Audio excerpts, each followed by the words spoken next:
काली नजर। माँ, माँ। अरे क्या माँ माँ कर रहा है? बकरी का बच्चा है क्या? अरे माँ, मजाक छोड़ो। मुझे फाइनली वो मेन चौराहे वाली दुकान मिल गई है। अब देखना, आपका बेटा दुगनी स्पीड से पैसा कमाएगा। ओफो, ये क्या? मेरी ऑनलाइन मेकअप क्लास चल रही है। इतनी जोर से क्यों बोल रहे हो आप दोनों? अरे मेरी धर्म पत्नी जी, मेकअप क्लास बाद में करना। वो चौराहे वाली दुकान मिल गई है हमको। अरे वाह! रुको, मैं अपनी माँ को फोन लगाकर बता देती हूँ। अरे मैं भी अपने रिश्तेदारों को बता देती हूँ। कितनी खुशी की बात है। हाँ हाँ, मैं भी अपने दोस्तों को बता देता हूँ। 1 हफ्ते बाद रजिस्ट्री है। बस, घर में खुशी का मौका था।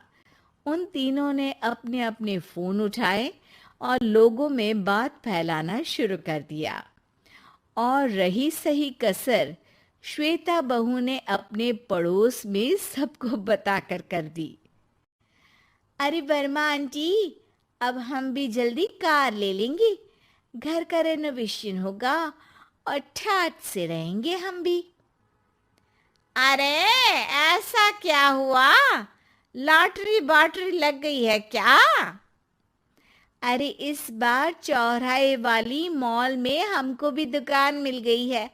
दुकान नंबर 21, जो एकदम चौराहे पर है। अब ग्राहक बढ़ेंगे तो आमदनी भी बढ़ेगी ही ना। अरे वाह, कितनी खुशी की बात है। मैं बहुत खुश हूँ तुम्हें इतना खुश देख के। बाकी एक बात कहूँ, सबको मत बताते फिरना। किसी की नजर लग जाएगी तो खुशी की खबर वापस लौट जाएगी। हैं? ऐसे थोड़ी ना होता है। अब डरा रही हो? अरे सही कह रही हूँ। काली नजर कहते हैं इस चीज को। जब आप किसी को कुछ बताओ और वो काम बिगड़ जाए। अरे लेकिन मैं तो। तुमने सबको बता दिया ना? हाँ, फोन लगा लगा के। अब बच के रहना। काली नजर बड़ी खतरनाक होती है।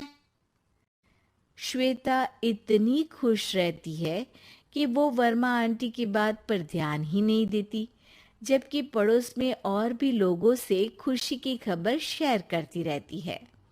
अगले दिन राजेश बहुत दुखी होकर घर आता है। अरे बेटा, क्या हुआ? मुंह क्यों सूजा हुआ है? मधुमक्खी ने काट लिया क्या? माँ, वो दुकान किसी और के पास चली गई। किसी ने ज्यादा भाव लगा दिया। अरे पर बात तो आपसे हुई थी ना उस दुकान वाले की। हाँ, आज मैं टोकन अमाउंट देने गया था, तब मुझे पता चला। कोई आकर सुबह मुझसे पहले ही ज्यादा अमाउंट दे गया। हम्म, काली नजर। क्या? क्या कहा? वर्मा आंटी ने समझाया था कि किसी को बताना मत, वरना काली नजर लग जाएगी। अच्छा, तुम्हें उनकी बात मान लेनी चाहिए थी। उनकी बात मान लेती, लेकिन उसके पहले ही सबको बता चुके थे ना हम तीनों। अरे अगली बार से ध्यान रखेंगे। कोई भी नई चीज होगी तो किसी को नहीं बताएंगे। तीनों कुछ दिन ऐसे ही रहते हैं, पर एक दिन श्वेता को एक मेल आता है। राजेश, मेरा ऑनलाइन मेकअप कोर्स कंप्लीट हो गया। अब मैं खुद का पार्लर खोल सकती हूँ। अरे वाह, अपने मोहल्ले में ही खोलते हैं। ये जो घर के सामने दुकान है ना, वहीं। हाँ, यहाँ सस्ती भी मिल जाएगी। अगले दिन श्वेता वर्मा आंटी के पास जाती है, मिठाई का डब्बा लेकर। अरे आओ आओ, कैसे आना हुआ? जोर से नहीं बोलूंगी। वो सामने वाली दुकान है ना, वहां मैं अपनी पार्लर की दुकान खोलने वाली हूँ, उसकी मिठाई है। अरे वाह, बहुत बधाई हो तुमको। हाँ, मैं कमाने लगूंगी तो राजेश पर पूरे घर का बोझ नहीं रहेगा ना आंटी जी। ये तो है। पर ये बता कि तूने ये बात किसी और को तो नहीं बताई ना? अरे नहीं नहीं, पिछली बार गलती कर दी थी, काली नजर लगी किसी की और राजेश के हाथ से वो दुकान चली गई थी। सबको मत बताना। चलो मैं चलती हूँ, कल दुकान की बात करने भी तो जाना है। अगले दिन श्वेता दुकान के लिए मालिक से बात करने जाती है। अरे लेकिन दुकान तो हम कल रात को ही किसी को दे चुके हैं। कल ही? हाँ, कल ही। 2 दिन बाद कोई यहाँ पार्लर भी खोल लेगा। अब कहीं और दुकान देख लीजिए। अरे पर हमको भी तो पार्लर ही खोलना था। हाँ भाई, ये एक ही दुकान है, आधी आधी तो नहीं दे सकता ना मैं। राजेश और श्वेता घर पर हताश होकर आ जाते हैं। इस बार तो किसी को बताया भी नहीं था, अब किसकी काली नजर लग सकती है? सुनो, तुमने माँ को बताया था क्या? अरे कैसी बात कर रही हो? माँ की नजर थोड़ी ना लगेगी। पक्का तुमने किसी को नहीं बताया था ना? सिर्फ वर्मा आंटी को बताया था, उन्होंने ही मुझे किसी को नहीं बताने को कहा। अरे यार, तुम भी सही हो। मेरी माँ को नहीं बताने को कह रही हो, पर वर्मा आंटी को बताना तुम्हें जरूरी लगा। अरे, वर्मा आंटी ने ही तो काली नजर के बारे में बताया था ना, वो हमेशा हमारा भला ही तो चाहती है। मेरी माँ भी हमारा भला ही चाहती है। अरे पर चिल्ला क्यों रहे हो? बात नहीं कर सकते क्या आराम से? नहीं आता वो आराम से बात करना, और करना भी नहीं चाहता हूं मैं। दुकान जाने का दुख गुस्से में बदल गया था और राजेश और श्वेता में बात बंद हो गई थी। 2 दिन बाद मोहल्ले में पार्लर का इनॉग्रेशन हुआ, जिसमें मोहल्ले के सभी लोगों को बुलाया गया, पर श्वेता, राजेश और माँ नहीं जाते। माँ, अंदर आ जाओ। क्या देख रही हो? अरे नया पार्लर देख रही हूं अपने आंगन से। देखो, माँ को दूसरे का सुख देखने में कितना मजा आ रहा है, मेरा दुख नहीं दिख रहा इन्हें। यहाँ मेरा पार्लर भी तो हो सकता था। अरे चुप रहो यार, हर बात में लड़ाई क्यों ढूंढ रही हो?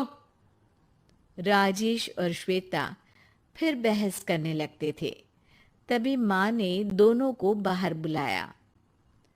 अरे जरा देखो तो, दुकान चलाने वाले का बोर्ड पर नाम क्या लिखा है? श्रुति वर्मा। गाड़ी निकाल बेटा, हमें कहीं जाना है। काली नजर का इलाज कराने? राजेश अपनी बाइक निकालता है। तीनों ट्रिपलिंग कर रहे हैं। माँ राजेश को उस मॉल वाली दुकान पर लेकर जाती है जहां राजेश अपनी दुकान खोलने वाला था।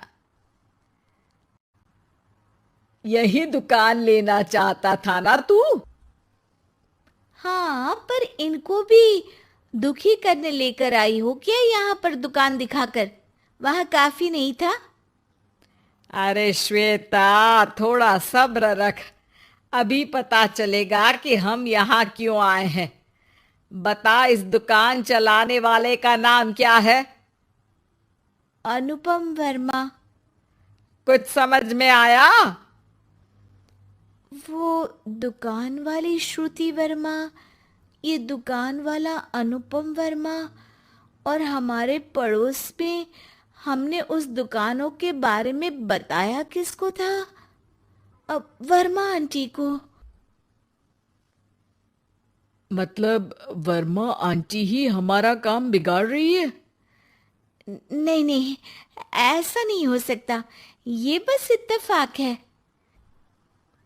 राजेश अपना फोन निकालता है और श्रुति वर्मा और अनुपम वर्मा के नाम फेसबुक पर सर्च करता है, जहां ये दोनों ही वर्मा आंटी के रिश्तेदार होते हैं। श्वेता को समझ में आ जाता है कि वर्मा आंटी की ही नजर खाली नजर है। अब क्या करना है? कोई भी खुशी की खबर हो तो काली नजर से बचना है, यानी वर्मा आंटी से बचना है। अरे पर मुझे ये समझ में नहीं आया कि वो हमारे साथ ऐसा क्यों करेंगी।